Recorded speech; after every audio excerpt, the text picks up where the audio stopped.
I'm Sterling Lato. I'm Adam Lato. We've had the bungalow since, summer of 2016.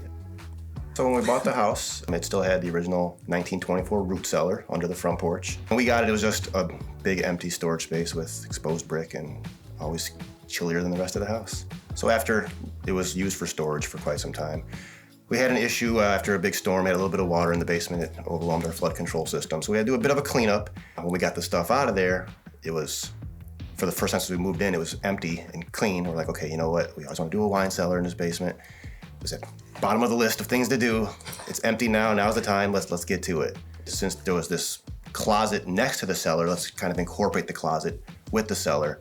So we call it our wine bistro and our wine cellar. So we got decorative ceiling tiles to put in the bistro to kind of get some elegance. We ran power so that it could have the lighting, the fridge, a fan for the super hot days, a heater for the super cold days. Because it took us a while to figure out what types of wine racks we wanted in there. We knew we had to get something that would stand another storm if we got more water in there. So couldn't be too low to the ground, had to be metal, no more wood in there. So I wanted to build a door.